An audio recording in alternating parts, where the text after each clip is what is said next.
Madame la présidente, madame la ministre, mes chers collègues, chaque élection présidentielle sous la Ve République a marqué notre histoire républicaine.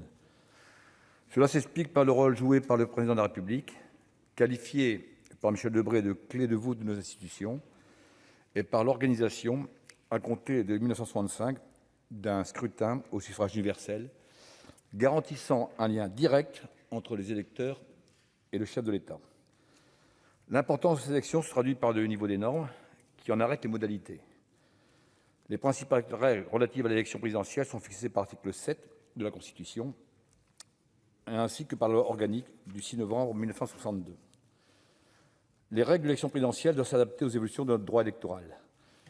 Depuis son adoption par référendum, la loi du 6 novembre 1962 a déjà été modifiée à 23 reprises.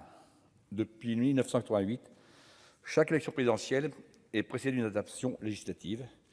Il s'agit d'un usage ancré dans notre tradition républicaine, notamment pour prendre en compte les observations du Conseil constitutionnel sur l'élection précédente. Le dernier exemple correspond à la loi organique du 25 avril 2016 de modification et modernisation des règles applicables à cette élection présidentielle, adoptée un an avant le scrutin de 2017. Le projet de loi qui nous est présenté, comme le veut l'usage, plus d'un an avant le scrutin, constitue ainsi un texte de réglage comprenant divers ajustements techniques dans la perspective d'une élection présidentielle qui aurait lieu au printemps 2022. Et il comprend plusieurs axes. L'article 1er concerne les opérations préparatoires au scrutin. Il fixe notamment le délai de convocation des électeurs à 10 semaines avant le premier tour de l'élection.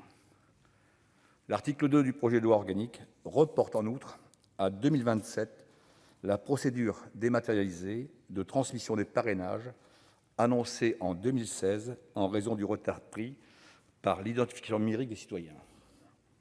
Il s'attache également aux règles de financement de la campagne et prévoit la dématérialisation des reçus-dons et du dépôt des comptes de campagne auprès de la Commission nationale des comptes de campagne et des financements politiques. Enfin, cet article porte sur le vote par correspondance des détenus, qui peuvent aussi bénéficier d'autorisations de sortie pour voter ou établir une procuration. Un gros point de vigilance demeure sur cet article en raison de l'amendement du Gouvernement, déposé au dernier moment, visant à permettre un vote par anticipation pour l'élection présidentielle, faisant naître beaucoup d'interrogations. Où seront disposées les machines à voter ? Sous quelle responsabilité seront-elles placées ? Qui va les payer ? Avons-nous un même avis une semaine avant le vote que le jour même ? Pourquoi le Gouvernement n'a-t-il pas fait état de ce nouvel amendement lors de l'examen du texte à l'Assemblée nationale il y a plusieurs semaines ? Par ailleurs, les articles 2 et 3 procèdent à plusieurs actualisations en fonction des évolutions intervenues dans le code électoral. L'inscription sur les listes sera possible jusqu'au 6e vendredi avant le scrutin. Le droit de vote est maintenu pour les majeurs sous tutelle ou curatelle et le don sur les plateformes numérisées sera autorisé. On notera une modification importante. La déterritorialisation des procurations rendue possible par la loi du 27 novembre 2019 relative à l'engagement dans la vie locale et la proximité de l'action publique.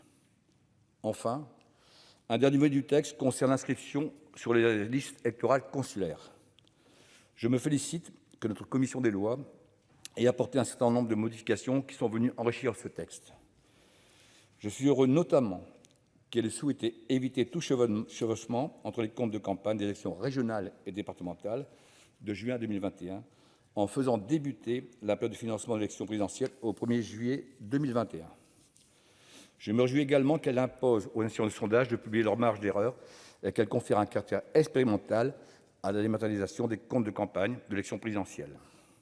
J'approuve aussi la commission lorsqu'elle souhaite que les électeurs soient convoqués par décret simple plutôt que par décret en Conseil des ministres, par cohérence avec l'article 7 de la Constitution. Enfin, je rejoins sa position lorsqu'elle entend permettre aux présidents des conseils consulaires des Français de l'étranger et des conseils constitutifs de Corse et de Martinique de parrainer un candidat à l'élection présidentielle lorsqu'elle rend obligatoire la publication en open data des comptes de campagne, comme c'est la règle pour les autres élections. Monsieur le ministre, mes chers collègues, le projet de loi organique comprend plusieurs adaptations en vue de l'élection présidentielle du printemps 2022. Son ambition reste toutefois limitée. Il s'agit de mesures techniques. Le groupe Les Indépendants votera ce texte dans sa version modifiée et enrichie par la commission des lois de notre assemblée. Je vous remercie.